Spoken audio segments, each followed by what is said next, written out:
Mom said Paris was canceled due to budget issues. Then I saw 92 photos. My parents, their other kids, but not me. I cut them off when they came back. My mother's voice sounded remorseful, perhaps even embarrassed. "Sweetie, I have some disappointing news about the anniversary trip," she told me. "Your father and I had to cancel Paris. Budget concerns arose, and we simply cannot afford it right now." I felt genuine sadness for them. 30 years of marriage are worth celebrating, and they'd been preparing this trip for nearly a year. Mom had sent me links to cafes, museums, and even the little hotel they had chosen in the Marais district. "I'm so sorry, Mom. I know you were really looking forward to it." "These things happen," she said. "Maybe next year." "How are things for you?"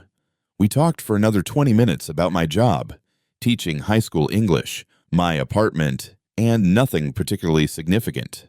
She seemed regular, loving, as always. I am 34 years old, and I have always thought I had a close relationship with my parents. For the majority of my childhood, I was convinced that I was the only child. My childhood in suburban Connecticut was pleasant, steady, and uneventful in the best possible manner. Dad worked in insurance. Mom was a nurse who worked part-time when I began school. We held family dinners. They attended my soccer games. Normal stuff, only there was always something slightly odd that I couldn't quite identify. Small comments here and there. Mom's expressions at times were difficult to read. How specific themes were subtly shifted. A week after that phone call, I was perusing through Facebook during my lunch break, delaying on making report card comments, to be honest. That's when Ashley Reed's post arrived in my newsfeed. Ashley was one of my childhood neighbors. We were cordial, but not close. The type of individuals who liked each other's postings, but rarely communicated. Her most recent update showed her smiling in front of the Eiffel Tower, with the description, "Surprise family reunion in the City of Light." Best week ever. My finger froze on the screen. I opened the album. 92 photos loaded slowly, each one twisting something further within my chest. My mother was at a cafe, wearing a striped shirt and sunglasses and holding a croissant. My father laughed, his wine glass rising. Ashley's parents, whom I had known since childhood, and 3 more people I had never seen in family photos. A woman in her mid-30s with dark curls, a man around my age with my father's nose and chin,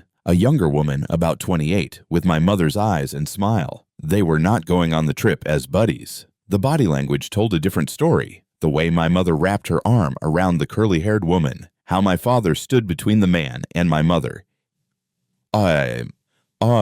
His hands on both their shoulders, the comfortable intimacy in each shot.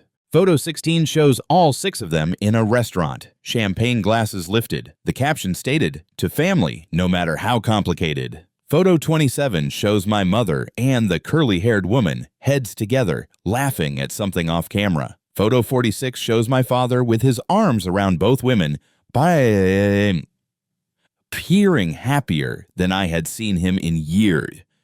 Photo 69, all of them in front of Notre Dame, posing like any family tourist photo, except I'm not in it. I sat in the teacher's lounge, staring at my phone, until the 5th period bell rang. My hands were shaking. Students filed past me in the corridor, and I barely saw them. She'd mentioned budget difficulties. They paid for flights to Paris, lodgings, lunches, wine, and museum tickets. Everything captured in Ashley's 92 images, which she had kindly uploaded and categorized. However, there was no money to include me. No one expressed a wish to incorporate me. I returned home that afternoon and opened my laptop, delving into old family photos for the first time. Birthday parties at which I was the sole child. Holidays with only the 3 of us. Even at extensive family events, I had never seen these 3 folks. The curly-haired woman resembled my mother's jawline. The man held my father's hands. The younger woman combined all of their looks, resulting in 3 people who looked considerably more like my parents than me. I have blonde hair and blue eyes. Both my parents are brunettes with brown eyes. They'd always say I looked like my grandma and showed me old images of a woman I somewhat resembled.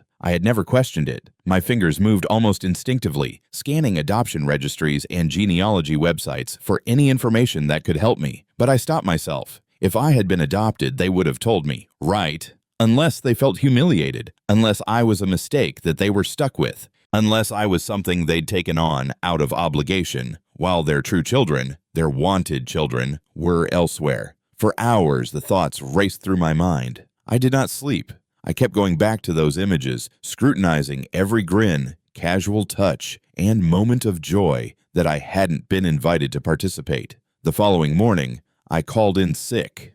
I spent the day staring at the walls, my phone, and nothing. Friends texted. I did not respond. There was a weight crushing down on my chest, making breathing difficult. My mother called that evening. I let it go to voicemail. She left a pleasant message about coming by this weekend and possibly going to lunch as if nothing had happened, as if she hadn't just returned from Paris and those 92 images didn't exist. I erased Facebook from my phone, then reinstalled it an hour later and checked the album again. Ashley had added 98 images. One featured my mother and father on top of the Arc de Triomphe, his arm around her waist, both glowing. Another photo showed all 6 of them having a candlelit meal with the remark, "Finally, everyone together.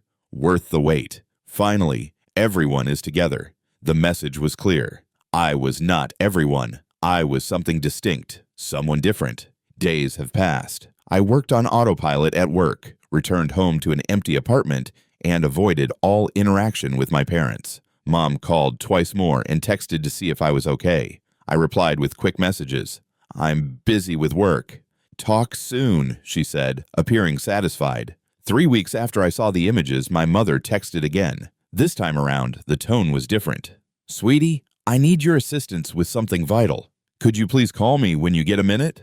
I looked at the message for a long time. Part of me wanted to dismiss it completely. A part of me wanted to call and shout. Instead, I replied, "What is wrong?" 3 dots appeared immediately. She was typing and waiting. Then her reaction came in. "It is complicated. I really do need to explain over the phone. Kindly call me. It is about your father. My father is playing the concern card, the family emergency card." I could see her strategy: get me worried, get me interested, and then ask for whatever she really wanted. Money, time, or any favor she felt she deserved because I was supposed to be the beautiful daughter. The daughter who did not receive an invitation to Paris. My thumb hovered over the call button. Then I opened Facebook, looked at those photographs again, and allowed the hurt turn colder, harder, and more useful. I responded, "Is this the same father that had budget concerns with Paris? The one in the 92 Facebook images Ashley shared from your family vacation? Is that the father?" The 3 dots appeared, disappeared, reappeared, and disappeared. 6 minutes passed, then a dozen. Finally, "Can we please discuss this in person?" "No." "Text works fine." Another prolonged delay. I could image her panic, trying to figure out how much I knew, how I found out, and what she may say. "It's not as you think. Please allow me to explain." Explain what? Explain why you lied about canceling the trip. Explain who those 3 people are. Explain why your budget only covered 6 aircraft tickets, not 7.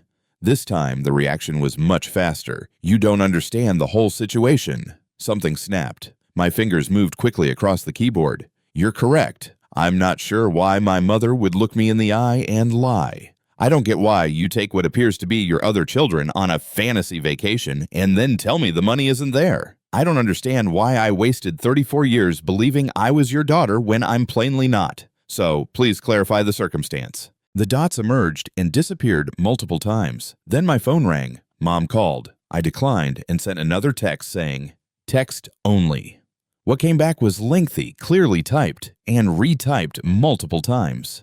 "Those are family members I have not seen in years due to difficult circumstances. Your father and I meticulously organized this reunion so that you would not be overwhelmed by family strife that you had never experienced. We planned to tell you everything when the moment was right. This was not about excluding you. We really love you. Please believe that." I reread it 3 times. Each word was carefully chosen, and every justification was precisely made. Who are they? You are half-siblings from before your father and I got married. It is complicated. 3 half-siblings. 3 people that resembled both my parents. 3 persons who had seemingly been kept hidden my entire life. How is this even possible? You are both their parents. A lengthier pause this time. "No, we need to talk in person. This isn't something for text. Make it work for text or don't bother explaining at all." The response took over 25 minutes. "Your father has 2 children from his previous relationship. I had one. When we got together, their other parents had custody, and it was a mess. We were young. We made the decisions we thought were best. We attempted to maintain relationships with them after you were born, but it proved difficult. They were hurt and outraged. Eventually, we lost contact. They recently reached out, hoping to reconnect. We felt Paris could be a new beginning. I sat with that explanation, attempting to make it make sense. I had no idea 3 of my half-siblings existed. Relationships that ended before I was born. A reunion trip I was not informed about. Because why? So you believed lying to me and excluding me was the greatest way to deal with a fresh start. We did not want to complicate matters. They were already worried about reconnecting. Adding another person they'd never met seemed like too much. Another human. That's what I was. Too much. A complication. I'm your daughter, not another person. Of course you are. You are my baby girl, but they have been injured for a long time, and we wanted to work on healing those connections first. We were going to notify you later and maybe arrange for everyone to meet shortly. The answer was almost reasonable, made sense, and almost justified the deception. But it didn't. Not even close. You could have told me the truth. You could have said, we are reconnecting with your half-siblings, and we need to make this vacation with only them first. I am 34 years old. I would have understood. Instead, you created a falsehood about budgetary issues. I know you're correct. I apologize. It was wrong. I panicked and stated what came to mind. When did you intend on telling me? Before or after Ashley uploaded 98 images for the world to see? No reaction for a while. Then, I didn't realize she was publishing images. She was not supposed to, but she did. And now I understand. So, what did you need help with? The shift of subject seemed to catch her off guard. The dots appeared and disappeared several times before she responded. Your father needs minor surgery next month. Nothing serious, but he will need someone to transport him home and accompany him for the first day. I have a work conference that I must skip. I read the message 5 times. She wanted me to care for my father, who had spent thousands of dollars on a Paris reunion that I was not invited to. The father who had chosen to reconnect with children who had been absent from his life for decades over being truthful with the daughter he had raised. Ask one of your other children. They don't live nearby, and it's only one day. Please. I'm busy that week. You don't even know which week it is yet. It doesn't matter. Whatever week it is, I am occupied. Do not be childish about this. Your father needs you. Childish. She called me childish. I looked at the Facebook photographs again. My parents laughing in Paris, their other children smiling. A family is complete without me. He needed me as he was debating whether to be open about his secret family reunion. He needed me when he had to choose between lying and trusting me enough to disclose the truth. He didn't appear to need me back then. This is different. This concerns his health. This is about you requesting free caretaker work from the daughter you lied to. I apologized. What else do you want? What did I want? An explanation that made sense. A time machine could undo the betrayal. My parents truly valued me. I'd like you to understand why this hurts. I want you to imagine how it felt seeing those photos, to know that you all spent a week together making memories and being a family, while I bought your lie and felt sorry for you missing your anniversary trip. I do understand, but punishing your father by refusing to help with his surgery isn't the answer. I am not punishing anyone. I am simply unavailable, as if you were unwilling to be truthful with me, as if I were unavailable to get an invitation to Paris. You're being incredibly selfish. The word landed like a smack. Selfish. I was selfish for not quickly forgiving a lie and offering to care for someone who had purposefully excluded me from a key family occasion. Do you know what is selfish, Mom? Lying directly to your daughter's face. Spending thousands of dollars on a trip that you pretend you cannot afford while excluding her. You never mentioned your other 3 children. Then you call and ask for favors when you need them. That is selfish. Those relationships are complicated in ways you can't understand. Then help me comprehend. Tell me the full truth. Show me that you respect me enough to be honest. The dots appeared, disappeared, and reappeared. When can we meet for coffee? We cannot. You must let me explain properly. I don't need to do anything. You're the one who requires something from me, so explain here or don't. Another long wait, followed by a wall of words. Fine. Your father got married before me. They had twins, Ethan and Chloe. When they split, his ex-wife relocated to California with their children. He had summer visits, but they were dirty and terrible. I had Lily from a prior relationship. Her father was not interested. When your father and I got together, we tried to unite the family, but the kids were furious and hurt. Ethan and Chloe blame me for their parents' divorce, which occurred before I met your father. Lily felt that she was losing me. The situation was chaotic. We eventually had you, and we hoped that a baby would bring everyone together. Instead, it made matters worse. The older children felt replaced. Lily was jealous. Their other parents used everything against us. We were young and overwhelmed. We took the difficult decision to pull back and let the elder children live stable lives with their other parents rather than in constant conflict with us. We sent money, cards, and gifts and tried to establish contact, but they eventually stopped replying. We believed we had lost them forever. Then, last year, Ethan reached out. He's married now, has perspective, and wanted to recover. Chloe and Lily felt the same way. We've been rebuilding steadily. Paris was meant to be symbolic. A new beginning. We didn't tell you because we didn't want to raise your expectations if it failed, and we didn't want to burden you with decades of family history. We wanted to protect you. I read it twice. It was the most information I'd ever received about my parents' past. It addressed the mechanics, but it didn't explain why they chose to lie over trusting me with the truth. I am 34. You did not need to defend me. You are our baby. We will always wish to safeguard you. By lying, by excluding me, making me feel like I don't matter? You're more important than anything, but it was about them, not you. It became about me the second you lied to my face. What would you like me to say? I have apologized. I have explained. I can't change what happened. I want you to know that this broke something. I want you to know you chose them over me. I'd like you to admit that your protection felt like rejection. I've never chosen them above you. I choose to approach a delicate subject cautiously. You decided to lie. Own that. Fine. I decided to lie. I was mistaken. Will you now aid your father?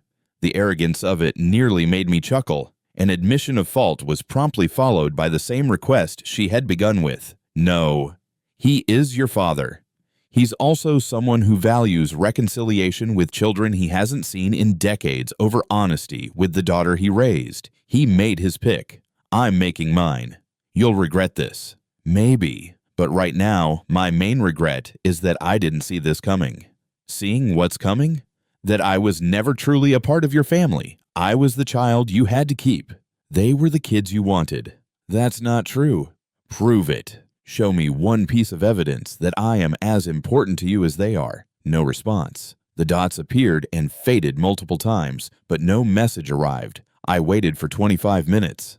Nothing. Then 1 hour. Finally, my phone called again. Dad. This time, I declined it. He called right back. I declined again. He texted me. Your mother is very upset. Call me. I responded, I'm sure the family you spent a week with in Paris can comfort her. Do not be like this. We love you. You have a funny way of showing it. We made a mistake.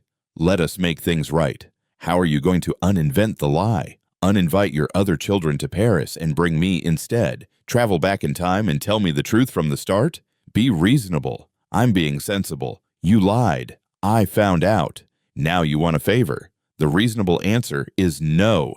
Family helps family. These words sat on my screen, loaded with sarcasm. Family helps family. My family left me out. My relatives lied to me. The family who expected me to forgive and forget because they required something. Ask your family. You currently have 3 additional children. I'm confident one of them can assist.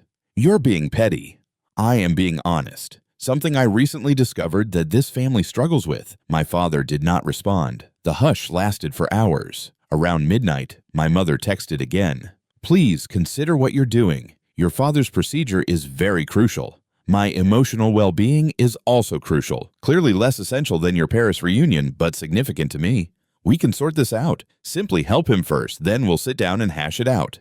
So, help me first. Then maybe you'll respect me enough to have a proper discourse. That's not how this works. What do you want from us? The question hung there. What did I want? An apology. I'd received a half-hearted one. What's the truth? She gave me a variation of it. Understanding? It seemed inconceivable. I want you to deal with the repercussions of your decisions. I want you to understand that once shattered, trust does not heal itself. I want you to feel a fraction of how I felt when I saw those photographs. So, you want revenge. I seek accountability. By refusing to assist with a medical operation, you are establishing that I am unavailable whenever you require assistance, regardless of how you treat me. This is cruel. No. Lying in someone's face and then uploading vacation images for all to see is harsh. Calling your kid juvenile and selfish because she has been harmed is cruel. I'm simply unavailable. My father responded with another long silence. I'll ask Ashley's daughter to help. She's made previous offers. Ashley, the neighbor who had uploaded all of the images, who had accompanied them to Paris, and who appeared to be more connected with my family than I was. That sounds perfect. Your mother is heartbroken. She will recover. She has 3 other children to console her. Yeah, and stop throwing that in our faces. Stop claiming you had no idea what you were doing. No further messages arrived that night. The next morning, I received an email from my mother, long, thorough, and emotional. She talked again about the delicate family relationships, her desire to protect me, and her unwavering love for me. She promised to prepare a unique trip for just the 3 of us. She swore it would never happen again. She made no apologies for calling me selfish. She did not admit that lying was wrong beyond a simple "mistakes were made" comment. She didn't seem to get why trust wasn't instantaneously restored. I did not respond. Days turned into weeks. My father's surgery came and went. According to Facebook, Ashley's daughter did assist. Mom thanked her, referring to her as an angel in our time of need. She said nothing about her actual daughter, who rejected to help. I blocked them both on social media and changed my relationship status to "it's complicated" as a private joke with myself. Friends inquired if everything was fine with my parents. I gave vague replies about growing apart, the need for space, and family differences. The facts seemed too difficult to describe. How do you tell people that you found your parents had 3 more children that they had kept concealed throughout your life? That they had taken those youngsters on a fantasy vacation while lying to you about their financial problems? That when questioned, they apologized but then quickly requested favors? It sounded absurd even in my own thoughts. A month after the surgery, my mother delivered flowers to my school, a large, expensive arrangement with a note reading, "Missing my daughter. Love, Mom." I presented them to the school secretary. 2 months later, my father arrived at my apartment. I saw him through the glass, but did not answer the door. He knocked for 12 minutes before leaving an envelope under the doorstep. Inside was a handwritten letter, several pages long. He shared his thoughts on the divorce, losing custody, and the sorrow of estrangement from his elder children. He talked about how important having me was to him, how much he wanted and loved me. He explained that the Paris trip was his idea, a desperate attempt to repair decades-old wounds before it was too late. He still has not apologized for the untruth. The letter concluded with, "I hope one day you will forgive us. We are still your parents. We still love you. The door is constantly open." I tucked the letter away and tried to get on with my life, but the hurt remained fresh. Every time I saw a family together, I thought about those images. Every time someone addressed their parents, I felt a sense of betrayal. Every holiday without communication felt difficult and essential. 4 months after everything broke apart, Ethan added me as a Facebook friend. I gazed at the request for a long time. My half-brother, one of the persons in those Paris images, and one of the reasons I'd been rejected. I accepted it out of curiosity. He sent a message instantly. "Hey, I realize this is strange. Our parents told us what had transpired. I wanted to reach out directly." Against my better judgment, I replied, "Why?" "Because they botched up. Chloe, Lily, and I spoke about it. We didn't realize they had lied to you. We assumed you knew about us and chose not to attend." Something loosened in my chest. "They told you I couldn't make it. They heard you were busy at work. We were truly disappointed that we wouldn't get to meet you." I sat back and processed. They had lied to everyone. I was informed about budgetary concerns. I told them I was too busy, kept us apart while claiming it was for everyone's advantage. "Have they told you anything about me before to the trip?" Honestly, not much. We knew we had a younger half-sister. That's about it. They kept everything relatively separate. We assumed it was because you were not interested in connecting. I didn't know you existed until I saw the Paris photos. Are you serious? Completely. I was 34 years old and had never heard of any of you. Holy, that's really messed up. I am sorry. Not your fault. Still, for what it's worth, we'd like to get to know you if you're interested, without our parents involved. I thought about it. These were my siblings. Whether I knew about them or not, they had not sought to be kept private. They had not made the decision to exclude me. Maybe. I still need time to comprehend everything. I completely understand. I'll be here when you're ready. The conversation ended, but something had changed. The fury was still present, but it found a new focus. My parents' decisions had caused harm to many people. They had kept siblings apart. They had lied to everyone involved, and they still didn't seem to realize what they had done wrong. My mother left a voicemail for me on my birthday 4 months after our vacation to Paris. She was crying, telling me how much she missed me and how she hoped I would reconsider excluding them from my life. I did not call back. Instead, I texted Ethan, "I believe I'm ready to discuss more. Coffee sometime?" His response was quick. "Absolutely. Chloe and Lily have also been inquiring about you. We could all get together if you wish. Let's start with only you. Build up to the group setting." Deal. We met the following week at a cafe located midway between our apartments. He resembled his Facebook photos, tall, with my father's features and my mother's coloring. It felt weird to see him in person. We talked for 4 hours about his childhood, his memories of visits with his father that ended when he was 14, the bewilderment and hurt of being driven out of his father's life, and the surprise of reconnecting and discovering he had a sister who had been kept in the dark. They tried to control everything, he informed me, place everyone in separate boxes. I think they honestly thought it was for the best. The best for whom? I asked.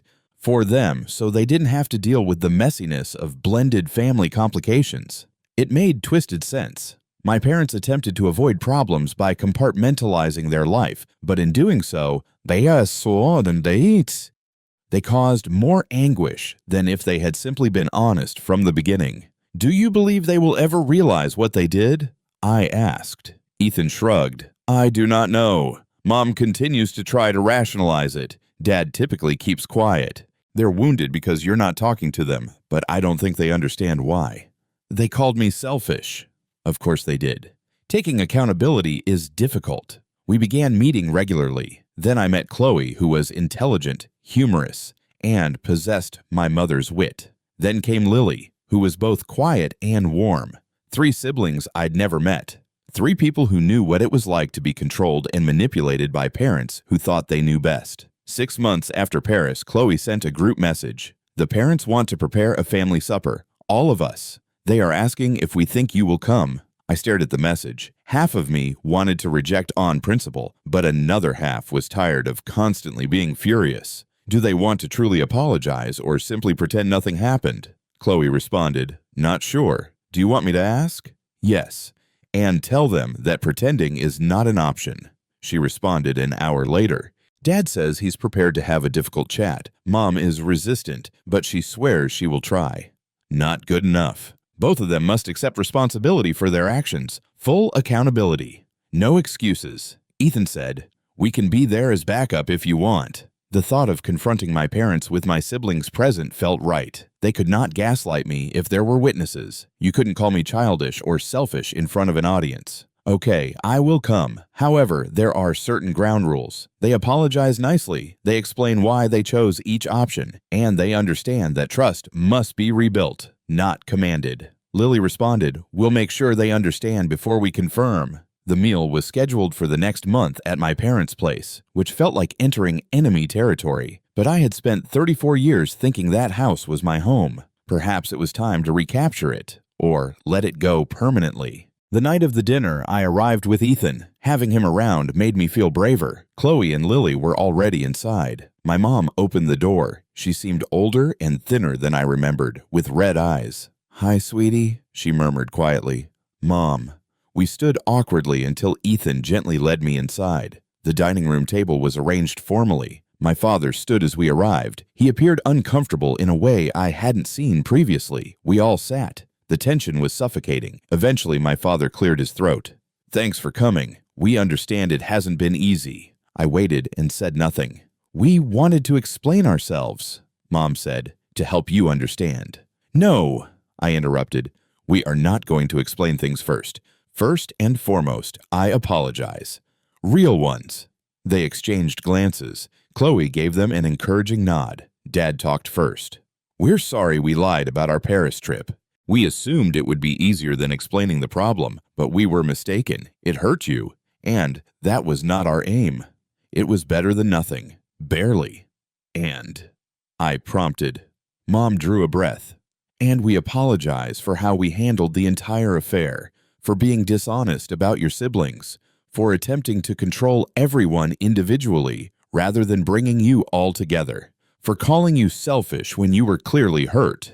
"Why did you do this?" I asked. The actual cause, not the protective parent argument, the actual truth. They were silent for a long time. Then Dad replied, "Because it was easier. Because coping with the complexities of blended families, including damaged feelings and competing needs, was exhausting. Because we were selfish and preferred to avoid uncomfortable conversations." There it was, the truth. "We convinced ourselves it was for everyone's benefit," my mother said, "but actually, it was for us. We did not want to confront the implications of our previous decisions. We did not want to confess that we had failed to maintain relationships with Ethan, Chloe, and Lily. Starting over with them seemed like a second chance, and including you entailed admitting all the ways we had kept everyone apart." Tears were scorching my eyes, but I refused to let them fall. "Do you know why that hurt so much?" "Yes," Mom whispered. "You were the daughter we raised, the one who was always present, but we treated you as if you were less important than the children we had lost. That was incorrect. That was extremely wrong." The only sound in the room was my mother crying. "I love you," she stated. "I love you so much, and I betrayed your confidence. I'm not sure whether I'll ever be able to remedy that, but I'd want to try, however long it takes." I looked around the table at my father, who appeared truly sorry, at Ethan, Chloe, and Lily, who were all watching with encouraging looks. My mother was coming apart. "It's going to take time," I admitted. "A lot of time. And absolute honesty from now on. No more managing me. No more falsehoods, no matter how minor. No more treating me as if I'm too frail to handle the reality." "We can do that," Dad said. "We will do that." "And therapy. Family therapy is for all of us." Mom nodded. "Whatever you need." "I'm not ready to forgive yet," I replied gently, "but I'm willing to try to rebuild." "That's more than we deserve," she explained. Perhaps it was. Maybe I was being overly generous, but I got weary of being furious. I was tired of the unhealed wound, tired of spending holidays alone and receiving unreturned birthday voicemails. The supper was odd, but not bad. We basically talked about the surface. Ethan shared stories that made everyone chuckle. Chloe inquired about my job. Lily shared photos of her kitten. My parents were cautious around me, deferential in a way they hadn't been previously. It felt odd, yet necessary. When I left, my mother hugged me at the door. I let her, even though it made me uneasy. "Thank you for coming," she muttered. "Thank you for giving us a chance." I drove home with Ethan, and we were both quiet. "That was intense," he finally stated. "Yeah, you okay?" "I do not know. Maybe. For what it's worth, I believe you handled it well. You didn't let them off easily, but you also didn't entirely close the door." "I wanted to," I confessed. "Some of me still does.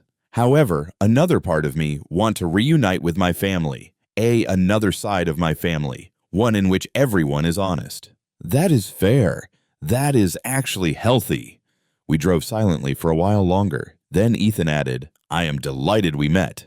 All that aside, I'm delighted I have a sister." Something warm stretched across my chest. "Me too." The healing process was slow. Painful and essential therapy sessions, dinners where old wounds were painstakingly probed, conversations in which my parents were forced to face their embarrassment rather than avoid it. My mother battled the most. She desired rapid forgiveness and the restoration of normalcy. However, normalcy had disappeared. We were creating something new, and she needed to accept it. My father was quieter but more consistent. He showed up for each therapy session. He listened more than he talked. He accepted my restrictions without complaining. A year after Paris, the 8 of us traveled to Boston, a place none of us had visited before. Neutral terrain for a family attempting to figure out who they were to one another. We walked the Freedom Trail, ate seafood in the North End, and snapped shots that included everyone. On the last night, while sitting in a restaurant facing the water, my mother raised her glass. "To second chances," she remarked, "and to the daughter who was brave enough to demand better from us." It was not ideal. The pain had not gone away, but we were trying. Honestly, haphazardly, and poorly. Ethan caught my gaze across the table and smiled. Chloe squeezed my hand. Lily laughed at something Dad said, and for the first time in a year, I felt as if I belonged to something real. Not the neatly crafted fantasy that my parents had maintained for decades. Not the segmented relationships they'd attempted to control, but something genuine, based on truth, accountability, and the hard effort of those who decided to participate. My mother still sought to rationalize her decisions. My father still struggled to convey his emotions. They tried, though, and I was discovering that sometimes just trying is enough. The thrill of watching them face the repercussions of their misdeeds had evolved into something more valuable than my initial desire for revenge. I had regained my voice. I had created boundaries. I had discovered siblings I never knew I needed. My parents had realized that love without honesty isn't true love at all. When people asked about my family now, I gave a different response than before. I have siblings. We were figuring stuff out. My parents and I had gone through a difficult time, but we were rebuilding. The truth, as chaotic as it was, felt better than the well-crafted lies I'd been fed my entire life. My mother called again 2 years after the initial phone conversation concerning budget difficulties. This time, her voice was hopeful yet guarded. "I wanted to run something by you," she explained. "Your father and I are planning another trip, a large family one. We'd like to invite everyone, and if you're interested, you can help plan it." I thought about the girl who sat in a teacher's lounge, staring at images of Paris, feeling worthless and ostracized, about the woman I'd become, someone who recognized her worth and demanded respect. "Where were you thinking?" "We thought maybe you could choose somewhere you've always wanted to go." "Italy," I said immediately. "I've always wanted to see Italy." "So Italy it is. Will you help me plan it?" "On one condition." "Name it." "There are no lies about anything, even if you believe you're protecting someone, even if it is uncomfortable. Complete honesty." "I promise," she replied, and for the first time in years, I trusted her. 8 months later, the 8 of us stood in front of the Colosseum, taking a family portrait. This time, I was in the center, with my mother's arm over my shoulders, my father on the opposite side, and my siblings encircling us. Ethan captured the photograph using a timer. We counted down together, smiling. Later, when my mother shared it on Facebook with the message, "Family finally complete," I didn't feel the pang I expected. Instead, I felt near to peace. Ashley Reed said, "Beautiful family." I appreciated her reply since it was accurate. We were beautiful, in our shattered, rebuilt, and convoluted way. That night, over wine at a Trieste restaurant, Chloe asked me, "Do you think you've forgiven them?" I thought about the question thoroughly. I believe I have accepted what happened and decided to go on. Is this the same as forgiveness? I'm not sure, but it's enough for now. "That's fair," Lily replied. "Forgiveness is overrated anyway. Accountability works better." My mother overheard and shuddered slightly, but did not dispute. She had learned not to. "To accountability," said Ethan, raising his glass. We all clinked glasses together, and in that moment, surrounded by individuals who had been strangers 2 years prior but were now unmistakably family, I felt something I hadn't felt in a long time: optimism. The kind of hope that comes from working hard to improve things, rather than pretending everything is good. From expressing the truth, even when it is painful. From demanding respect and extending grace in equal measure. My phone vibrated. A text from a pal back home. "How was the trip?" I gazed around the table at my imperfect parents, who were actually trying, my siblings, who'd become my best supporters, and the crazy, wonderful family we'd all chosen to create together. I responded, "Complicated but nice." "Very good." Mom showed up with a tape measure to move me out of my own room. For my brother's future nursery, what my stepdad did next split the whole family. I, a 31-year-old male, purchased my home 3 years ago after pushing myself into the ground to save every penny. It's a simple 3-bedroom colonial in a peaceful neighborhood, but it's mine. My retreat is the master bedroom. I've set up half of it as my home office because I work remotely as a software engineer, and the NSU bathroom was a significant selling point when I was looking for a house. Logan, my younger brother, is 26 years old and married Chloe, 25, last month. They're lovely kids who have been together since college, and I was truly delighted to be his best man. They've been living in a tight studio apartment downtown while Chloe completes her nursing degree, and their lease expires this month. My mother, Linda, 56, called me 2 weeks ago with what she termed as excellent news. She informed me, without asking, that Logan and Chloe would be temporarily living with me while they saved for their own place. When I expressed amazement, she quickly dismissed my concerns. "I've already thought everything through," she told me. "They'll take the master bedroom, since married couples need their privacy and proper space. You'll move into the guest room. It's perfectly adequate for a single man. The 3rd bedroom will be their storage and future nursery when the time comes." I literally laughed, believing she was joking. She was not. "Adam, this is what families do. Your brother needs help, and you have the space. Don't be selfish." I tried to emphasize that the master bedroom was not just where I slept. It was also my office, where I spent 9 to 11 hours each day. My system, which includes multiple monitors, a standing desk, and equipment, cannot fit in the guest room with a bed. "You can work from the kitchen table like everyone else who works from home," she told me. "Logan and Chloe need that space more than you need a fancy office setup." The conversation degenerated from there. I said that I pay the mortgage, insurance, and property taxes, everything. This was not about selfishness. It was about showing fundamental respect for my space and life. Her response was to mention my deceased father. "Your father would be ashamed of how you're acting. He always put family first. When he was alive, he would never have let your brother struggle while you lived in luxury." That smacked like a blow in the gut. Logan was only 11 years old when my father died, and I was 17. Mom had sometimes weaponized his memories throughout the years, but this one felt especially nasty. Dad encouraged me to work hard, save money, and take pride in ownership. He would have understood why this scenario was bothering me. Logan contacted me that evening, and I heard Chloe in the background. "Look, Adam," he continued, sounding uneasy. "I told Mom we'd be fine in the guest room. Hell, we'd be grateful for the guest room, but she's insisting it wouldn't be appropriate for a married couple.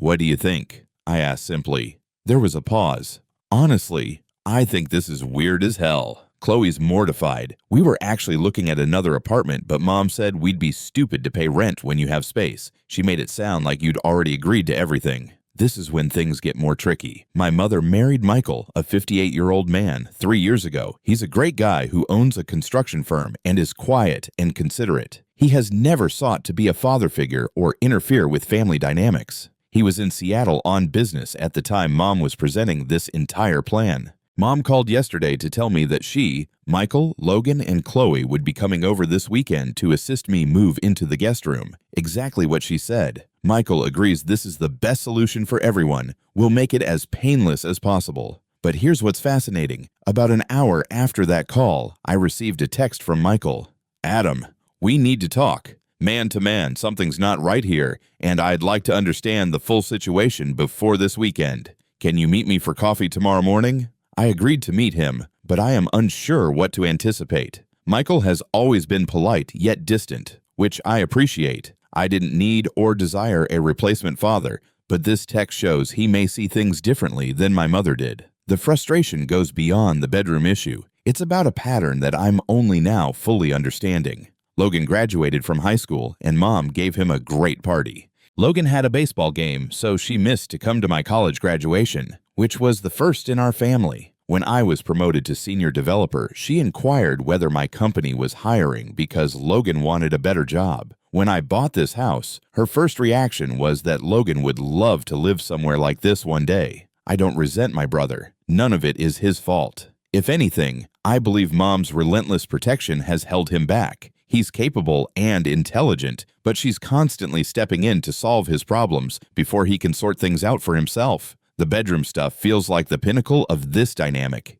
even in my own home, my accomplishment, my space. Logan's wants take precedence over mine. Being married appears to make him more deserving of comfort than me, the actual homeowner. My pals think I'm being a doormat by even considering letting them move in. My cousin, Mom's niece, says I'm overly dramatic. It's just a room, and I should stop being so materialistic. My grandmother, Dad's mother, called me yesterday after Mom informed her of the issue, and her response was different. Your mother's heart is in the right place, but she's wrong. Stand your ground, Adam. Your dad would be proud. Part of me wonders whether I should just give in and keep the peace. It would probably only last a few months. And is my pride truly worth causing a schism in my family? But another part of me, the one that sounds like my father's voice, suggests that this is about more than a bedroom. It's about determining whether I'm an equal adult in this family, or if I'll always be the older brother who must make sacrifices for the golden child. Michael and I are meeting tomorrow morning. I'm not sure what he wants to talk about, but I'm hopeful he can assist me resolve this dilemma. Perhaps he'll try to force me to comply. I honestly don't know him well enough to foresee what will happen. Is it terrible that I do not want to give up my master bedroom in my own house? Should family obligations supersede personal boundaries? What will I do if Michael sides with my mother? Update 1. We'll meet with Michael the next day. Michael and I met at 8 o'clock a.m. in a tiny cafe downtown. He was already there when I arrived, seated in a corner booth with 2 coffees ordered. He stood when he saw me, as my father used to do as a sign of respect, and shook my hand firmly. Adam, thanks for meeting me, he said. Before we discuss anything else, I need you to know that I had no idea about any of this until yesterday afternoon when I got back from Seattle. Your mother told me we were helping you move some furniture this weekend, but when I asked for details, the story didn't add up. He took out his phone and showed me texts from my mother. They portrayed an entirely different picture, that I had offered to assist Logan and Chloe, that I felt bad about having a large house while they struggled, and that I had offered the master bedroom because I wanted to do right by family. Now, Michael said, leaning back, I've only known you for 3 years, but you've never struck me as the martyring type. You're generous, yes, but not foolish, so I'm asking you directly, what actually happened? I told him everything. The unexpected phone call, the demands, and the guilt trip about my father. Michael listened attentively, occasionally nodding or frowning. When I finished, he was silent for a long time. Your mother means well, he replied, but she has a blind spot when it comes to Logan. I noticed it during our first year of marriage, but didn't feel it was my place to intervene. Now I realize staying silent was a mistake. He told me about observations he'd made, such as how Mom would interrupt my accomplishments to discuss Logan's potential, how she'd make excuses for Logan's mistakes while holding me to impossible standards, and how she'd always frame things as if I had advantages over Logan, despite the fact that I'm only 5 years older. When she told me about this bedroom situation, Michael went on, she made it sound like it was all arranged. Everyone was happy, but last night, I talked to Logan separately. Kid's embarrassed as hell. He never asked for the master bedroom, doesn't want it, and feels like your mother is treating him like a child. This surprised me. Logan told you that. More or less, said the man. And I quote, Michael, I'm 26 years old, married, and have a job. I don't need my mom fighting battles. I didn't ask her to fight. Chloe apparently wanted to get a different apartment specifically to avoid the situation, but your mother guilt-tripped them about wasting money. Michael ordered us breakfast and then went on. Adam, I'm going to tell you something. I grew up with 3 brothers. My stepfather treated his biological sons like princes while I was lucky to get hand-me-downs. I swore if I ever became a step-parent, I'd never let that dynamic happen. Equal treatment, equal respect. I appreciate that. But let me finish, he responded forcefully yet politely. I've failed in that promise. By staying silent while your mother favors Logan, I've been complicit. That stops now. Your father isn't here to stand up for you. And while I'd never try to replace him, someone needs to have your back. Consider me that someone. He devised a scheme. We'd go to my place together. He'd already invited Mom, Logan, and Chloe to join us there. He would back me in setting any boundaries I chose, but he advised me to be firm and also generous. They could stay, but only in the guest room, paying a fair amount of the utilities on a certain time frame. Your mother will push back, he warned. She'll cry. She'll guilt trip. She'll invoke your father again. Don't engage with the emotional manipulation. State your boundaries and hold them. I'll handle Linda if needed. We drove to my house individually. When we arrived, Mom was already there with Logan and Chloe. She had let herself in with her key and was measuring the guest room with a tape measure. "Oh, good, you're here," she remarked joyfully. "Adam, I think your desk can fit in here if we angle it." "Linda," Michael interrupted, "we need to have a family discussion. In the living room. Everyone." When we were all seated, Michael took over. "There's been a misunderstanding about the living arrangements. Adam, would you please clarify what you're willing to offer?" I took a deep breath. "Logan and Chloe, you're welcome to stay here for up to 4 months while you save for a house. You can have the guest room, share the main bathroom, and use the kitchen and common areas. I'll need $450 a month to cover the increase in utilities and incidentals. The master bedroom and my office setup stay as they are." Mom instantly began to complain. "That's ridiculous. You're going to charge your brother rent and stuff them in that tiny room?" "It's not rent, Mom. It's utilities. And the guest room is larger than their current apartment." "But married couples need—" "Linda," Michael said forcefully, "Adam owns this house. He pays the mortgage. He's offering to help, and his terms are more than fair. This discussion is over." Mom looked at him in disbelief. "You're taking his side?" "I'm taking the side of what's right," Michael said calmly. "Adam isn't obligated to house anyone. The fact that he's willing to help at all should be appreciated, not criticized." Logan eventually spoke up. "Mom, stop, please. Adam's offer is generous, and we're grateful." "The guest room is fine. More than fine," Chloe explained. "Mrs. Linda, we appreciate you looking out for us, but this is between Adam and us. We're adults, and we can handle our own arrangements." Mom's face showed a range of emotions, including amazement, hurt, rage, and shame. "I'm just trying to help," she replied gently. "Your help isn't helpful when it comes at Adam's expense," Michael replied kindly but firmly. "You've been doing this for years, Linda. It needs to stop." There was an awkward silence. Mom then grabbed her purse and departed without saying anything more. Logan and Chloe apologized sincerely, assured me that they were satisfied with the guest room, and pledged to be excellent house guests. They departed shortly afterward to begin packing. Michael remained behind. "You did good," he said. "That was harder than it needed to be because it should have been addressed years ago, but you handled it well." "Thanks for backing me up," I said. "I didn't expect that." "Adam, can I share something?" he asked as he sat down on my couch. "Your mother talks about your father a lot. From what I've gathered, he was a good man who worked hard and loved his family, but she's created this mythology around him that she uses to justify her behavior. The man she describes, who would want you to sacrifice everything for Logan, doesn't match the father who taught you to work hard and earn your own way." He was correct, and hearing someone else agree was reassuring. "I'm not trying to be your father," Michael added, "but I am your stepfather, and that means something to me. It means having your back when you need it. Your mother will come around, but it might take time. Don't cave in the meantime."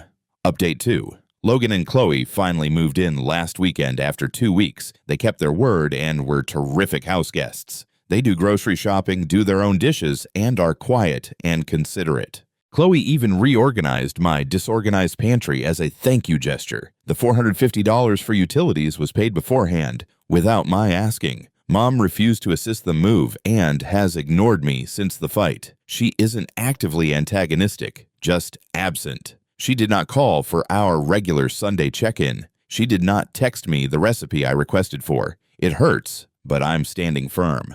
Michael, on the other hand, has become increasingly present. He invited me for lunch twice this week, just the two of us. The first time we discussed work and sports, we were careful to ignore the elephant in the room. He brought it up again. "Your mother is struggling," he remarked simply. "She's realizing that her way of showing love to Logan has actually been harmful to both of you. To him because it stunted his independence, and to you because it made you feel less valued." "Has she said that?"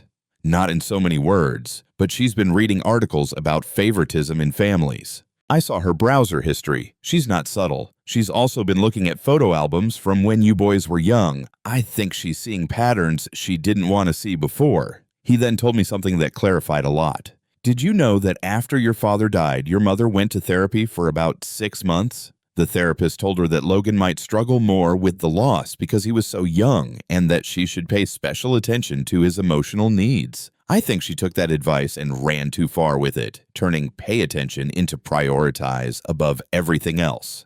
This was new to me. Mom hadn't mentioned therapy. She also told me, Michael went on, that you stepped up so much after your father died, took on responsibilities, helped with Logan, never complained. She said she leaned on you heavily, maybe too heavily for a 17-year-old. I think part of her favoritism toward Logan stems from guilt about parentifying you. That was unexpectedly challenging. I remember cooking Logan's school lunches, assisting with schoolwork, and attending his Little League games when Mom had to work late. I believed I was being a decent brother. I had no idea Mom would have considered it a burden I shouldn't have carried. That doesn't excuse her behavior, Michael clarified swiftly, but it might help you understand it. Yesterday, something interesting occurred. Logan asked if we could speak quietly. We sat on my back porch with beers, and he seemed unusually serious. Adam, I owe you an apology, he said. Not just for this situation, but for everything. 4 years of everything. I attempted to dismiss it, but he persisted. No, listen, I've been thinking a lot since this whole bedroom thing happened. Mom's always fought my battles, made excuses for me, cleared the path ahead of me, and I let her because it was easy. But it wasn't fair to you. He told me about things I had forgotten or even blocked out. Mom would take money from my education fund to pay for his car repairs. There were times when his little victories eclipsed my family's appreciation of my achievements. He knew Mom was being unjust, but he didn't say anything because it benefited him. I'm not a kid anymore, he explained. I'm married. I have a job. I'm about to buy a house. It's time I stood on my own feet and stopped letting Mom treat me like a baby. And you like the help. You're not responsible for how Mom acts, I told him. No, but I'm responsible for how I respond to it. And I've responded by taking advantage. Even if I didn't mean to, that stops now. He next shared a surprise with me. Michael has been talking to me too, about being a man, about independence, about fair family dynamics. He said something that stuck. Your brother's success doesn't diminish yours, and your needs don't matter more than his. He's right. We're not in competition, and Mom needs to stop acting like we are. Update 3. 1 month later, the transformation has been amazing. Last week, Mom broke her silence by calling to ask if we could all eat supper together. Michael later informed me that she had resumed consulting with a therapist, this time focusing on her parenting practices and grief processing. The supper was held at my residence. Mom brought dessert, my favorite, not Logan's, which, while modest, felt substantial. After we had eaten, she asked if we could talk. I owe you both an apology, she said, glancing at Logan and me. But especially you, Adam. I've been unfair to you for years, and I disguised it as love for your brother. She discussed Dad's loss, her concerns that Logan would grow up damaged without a father, and how I appeared so strong and capable that she forgot I was also hurting. You became my partner in raising Logan, she told me with tears in her eyes. That wasn't fair. You were a child who lost his father, not a replacement parent. And then I spent years compensating Logan for a loss that you experienced too. As if your pain mattered less because you were older, Logan spoke up. Mom, you need to stop protecting me. It's actually made my life harder. I never learned to solve my own problems because you always jumped in. Adam had to figure everything out himself. And look where he is. Successful, independent, a homeowner. I'm just now learning skills he mastered years ago because he had to. Mom nodded and wiped her eyes. The bedroom thing. God, I'm mortified, demanding you give up your room in your own house. What was I thinking?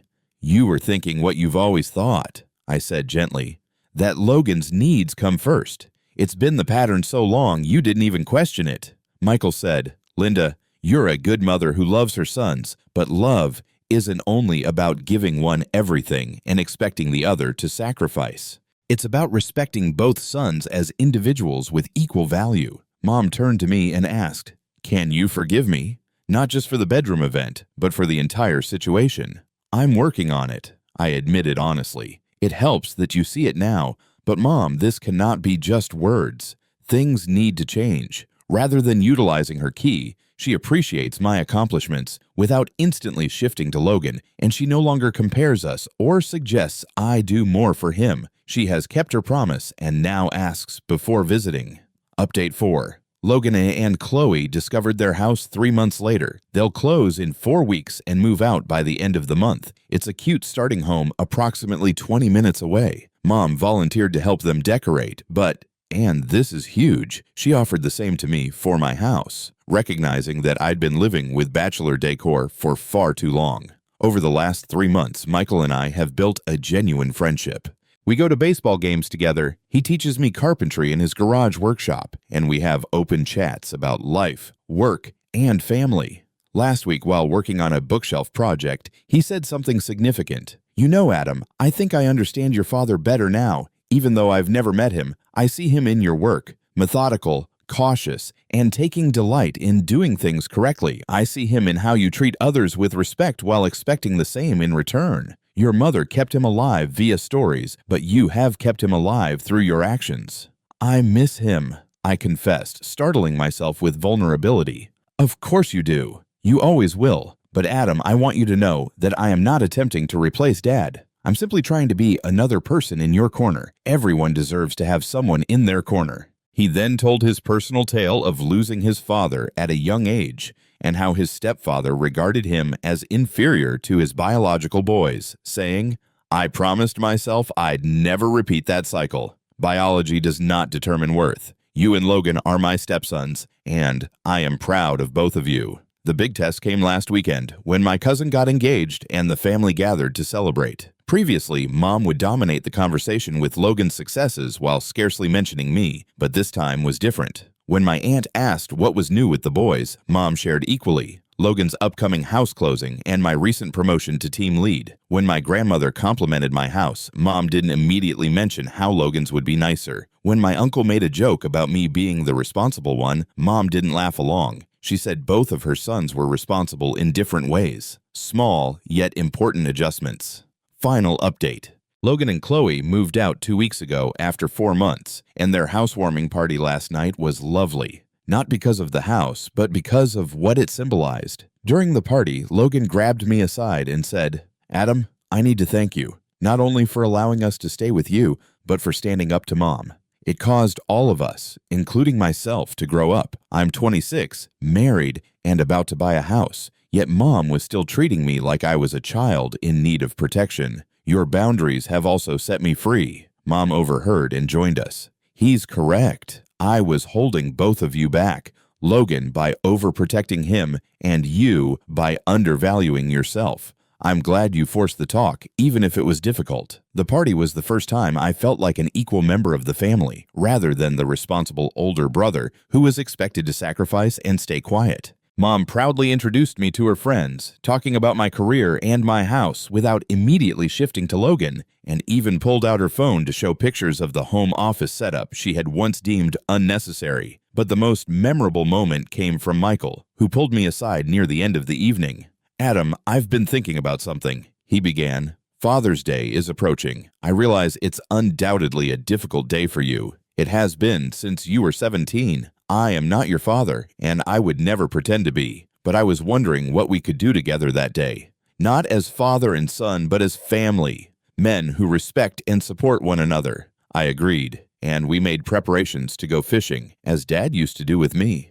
"Your father raised a good man," Michael murmured, clasping my shoulder, "and I see it every day. The way you handled the entire matter with strength and grace was a reflection of both his and your character. You adopted his teachings and made them your own. I've reclaimed my position in the family, not as the perpetual giver or the responsible one who needs nothing, but as an equal deserving of respect and consideration. My house is peaceful again, my office is set up exactly as I need it, and the guest room is back to being a guest room. Mom still slips into old patterns, but she stops herself. Last week, she started to tell me I should help Logan with his mortgage papers, then stopped mid-sentence. "No, that's not my place. Logan can ask you for aid if he needs it, and you can decline if you're too busy." Logan did ask, and I helped, not because Mom told me to or because I felt obligated, but because he was my brother, and asked respectfully. That's the difference. The help comes from choice, not expectation or guilt.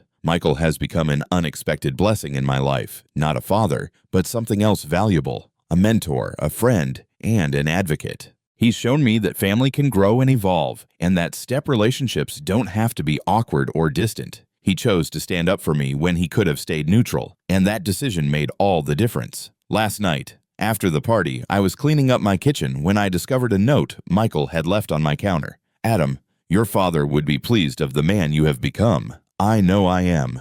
Mike." I saved the note, and it now rests in my office next to a photo of Dad and me from when I was 16, just a year before he died. 2 different men, 2 different relationships, but both are part of my life. The master bedroom crisis, as dramatic as it appeared at the time, was actually a gift. It forced our family to confront years of unhealthy dynamics, revealing that Mom's grief had morphed into favoritism. Logan was ready to be independent, but hadn't been allowed to be, and I deserved equal consideration in my own family. Most importantly, it taught me that standing up for yourself is not selfish, but rather necessary, that boundaries are guidelines for healthy relationships, and that sometimes the most loving thing you can do for your family is to refuse to allow dysfunctional patterns to continue. My home is mine, my space is respected, my accomplishments are honored, and my needs are important. These should not be revolutionary ideas, but they were for me. And it required a stepfather's courage to show me that I deserved nothing less.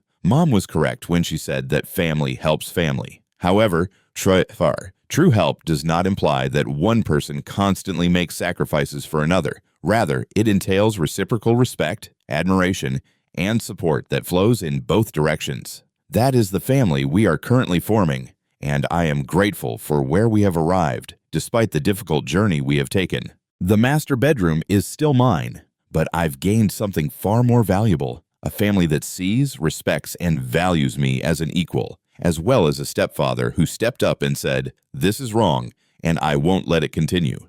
Sometimes the best families are the ones that grow through disagreement, learn from mistakes, and choose to do better. We're not perfect, but we're trying, and that's enough.